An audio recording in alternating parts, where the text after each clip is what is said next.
बहुत समय पहले एक राजा था। उसकी 7 रानियां थीं। राजा सभी से प्रेम करता था सिवाय अपनी 7वीं रानी तुलसी के। उससे वह घृणा करता था। लेकिन भाग्य देखिए, 7 रानियां निसंतान थीं। राजा ने संतान की कामना से 12 वर्ष तक कठोर तप किया। भक्ति से प्रसन्न होकर भगवान शंकर प्रकट हुए और 7 आम देकर बोले, इन आमों को अपनी रानियों को दे देना, लेकिन मन में कभी कपट मत लाना। राजा महल लौटा। उसने 6 रानियों को आम दे दिए और सोच लिया कि तुलसी सदा निसंतान रहेगी। तुलसी को यह बात पता चल गई। उसने उन आमों के छिलकों से खीर बनाई और खा ली। 9 महीने बाद 6 रानियों ने पुत्रों को जन्म दिया। लेकिन कोई अंधा था, किसी के हाथ नहीं थे, किसी के पैर नहीं थे, एक भी बच्चा पूर्ण रूप से स्वस्थ नहीं था। रानियों को यह देखकर बहुत आश्चर्य हुआ और वे शोक में डूब गईं। तभी 7वीं रानी तुलसी को एक सुंदर और स्वस्थ पुत्र रत्न प्राप्त हुआ। उसने अपने भाई फूल सिंह से जोशी को बुलाने को कहा। जोशी बालक को देखकर चकित रह गया और बोला, यह बालक मांडवगढ़ का राज करेगा, इसका नाम वीरत होगा। समय बीता। राजा ने दरबार में अपने सभी पुत्रों को बुलाया। जब 6 रानियों के पुत्र आए तो जनता हंसने लगी। कोई अंधा था, कोई लंगड़ा, कोई गूंगा। राजा सोच में पड़ गया कि भोलेनाथ ने ऐसा वरदान क्यों दिया। तभी फूल सिंह अपने भांजे वीरत को लेकर दरबार में पहुंचा। वीरत ने राजसी स्वर में कहा, पहला नमन मेरी माता को, दूसरा धरती माता को, तीसरा मेरी तलवार को, चौथा मेरी घोड़ी को, 5वां महादेव को। राजन, मेरा नाम वीरत है। सारा दरबार स्तब्ध रह गया। लोगों ने राजा के 6 बेटों की बहुत हंसी उड़ाई, लेकिन 7वें बेटे वीरत की खूब तारीफ की। यह बात राजा को बिल्कुल पसंद नहीं आई। एक रात राजा ने अपने एक सैनिक को बुलाया और आदेश दिया,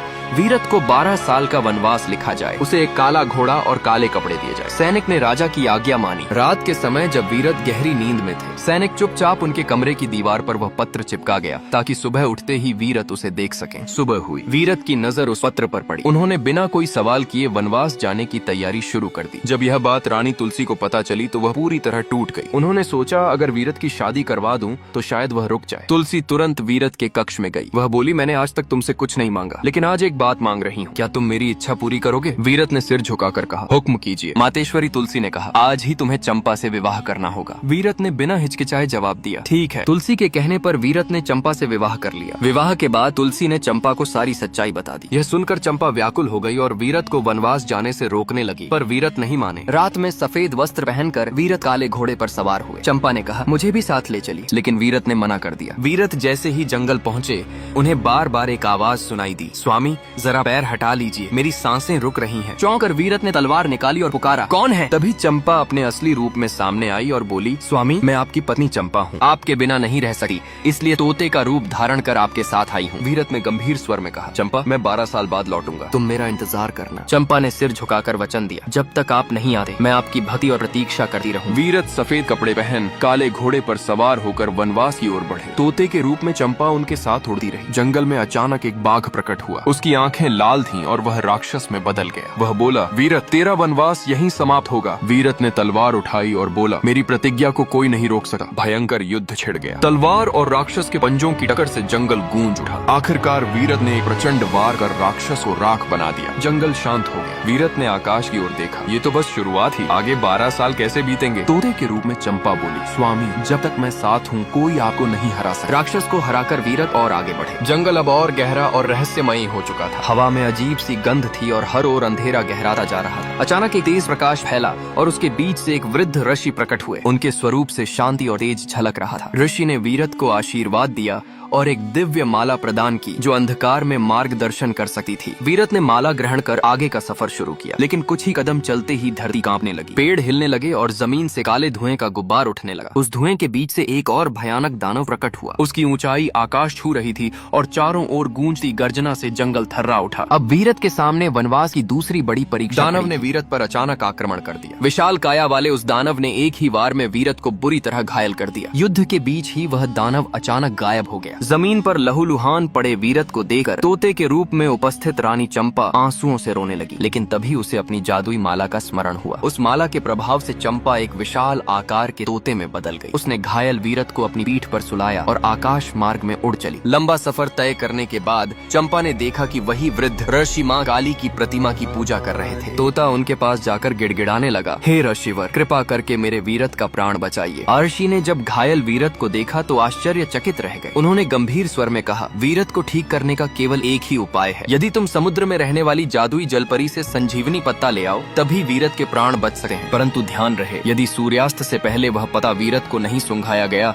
तो उसके प्राण सदा के लिए चले जाएंगे। यह सुनकर रानी चंपा का हृदय द्रवित हो उठा, परंतु उसने दृढ़ निश्चय किया, मैं किसी भी कीमत पर वीरत को बचाऊंगी। वह तुरंत आकाश मार्ग में उड़ पड़ी संजीवनी पत्ता लाने के लिए। बहुत समय उड़ने के बाद तोता थक हार कर एक नदी के पास एक बरगद के पेड़ पर बैठ गया। वह सोचने लगा, कैसे मैं जलपरी तक पहुंचूंगा, उससे जादुई संजीवनी पता कैसे लूंगा। उसी समय दो मछुआरे नदी में जाल फेंककर मछलियां पकड़ रहे थे। अचानक एक बच्चा जलपरी उसी जाल में फंस गई। यह देखकर दोनों मछुआरे बहुत खुश हो गए। जाल से निकालकर वे दोनों मछुआरे बच्चे जलपरी को बाजार में बेचने के लिए जाने लगे। बच्ची जलपरी जोर जोर से रोने लगी। बच्चे की आवाज सुनकर तोता उन दोनों मछुआरों के सामने एक डंडा पकड़े हुए प्रकट हो गया। उसने दोनों मछुआरों को मार मार कर भगा दिया। तभी माँ जलपरी वहाँ आ गई। तोते ने माँ जलपरी को उसका बच्चा सौंप दिया। माँ जलपरी अपने बच्चे को पाकर बहुत खुश हुई और तोते से बोली, मैं तुम्हारी एक इच्छा पूरी कर सकती हूँ, मांगो, क्या मांगना चाहते हो। यह सुनकर तोते ने कहा, मेरा स्वामी आखिरी सांसें ले रहा है, मुझे जादुई संजीवनी पत्ता चाहिए। यह सुनकर जलपरी ने तोते को संजीवनी पत्ता दे दिया। तोते ने संजीवनी पत्ता पकड़कर आकाश में उड़ान भरी और सूर्य अस्त होने से पहले वृद्ध ऋषि को पत्ता पहुंचा दिया। संजीवनी पत्ता सूंघते ही वीरत उठ खड़ा। वीरत का प्राण बच गया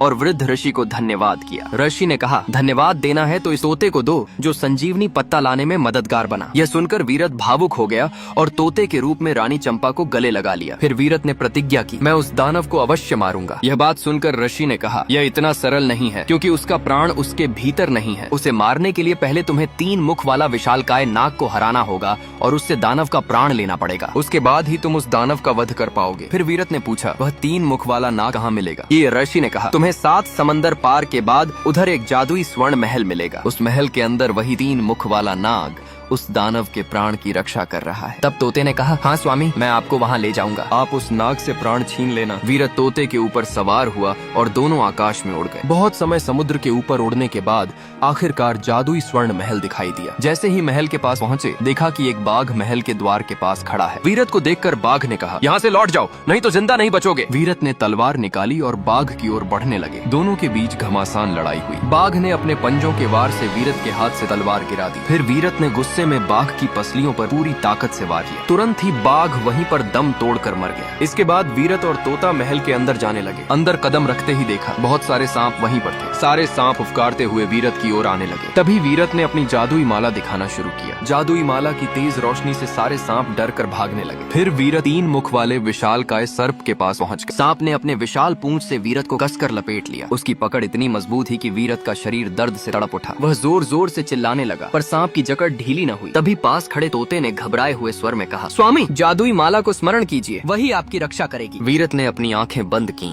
और गहरी सांस लेकर जादुई माला का स्मरण किया। जैसे ही उसने मंत्र का जाप किया, उसके भीतर से एक दिव्य जादुई ऊर्जा प्रस्फुटित होने लगी। उसका शरीर तेजी से बढ़ने लगा। उसकी शक्ति और प्रकाश चारों ओर फैल गया। 3 मुख वाला बलवान सांप यह देखकर भय से कांप उठा। उसके भीतर का दानव अब वीरत की दिव्य आभा को सह नहीं पाया। उसने डर के मारे अपने प्राण त्याग दिए। वीरत ने दानव के प्राण को अपने नियंत्रण में लेकर आकाश की ओर देखा। फिर तोते के ऊपर बैठा और दोनों मिलकर आकाश में उड़ गए। जब दानव को इसका पता चला तो उसने अपने धुएं जैसे शरीर से वीरत का पीछा करना शुरू कर दिया। वीरत और तोता उड़ते हुए वृद्ध ऋषि के आश्रम पहुंचे। वहाँ एक पवित्र जादुई कुंड था। वीरत ने बिना विलंब किए दानव के प्राणों को उस कुंड में विसर्जित कर दिया। जैसे ही प्राण जल में समाये, एक भयंकर गर्जना हुई और दानव वहीं जलकर राख हो गया। तभी तोता अपने असली रूप में आ गया। वह कोई और नहीं बल्कि सुंदर रानी चंपा थी। वीरत ने आश्चर्य और प्रसन्नता से उसे देखा। समय मानो थम गया। रानी चंपा और वीरत ने ऋषि को प्रणाम किया और आशीर्वाद लिया। फिर वे घोड़े पर सवार होकर अपने राज्य की ओर चल पड़े। जब राजा को सब बातों का पता चला तो उसने वीरत की वीरता से प्रसन्न होकर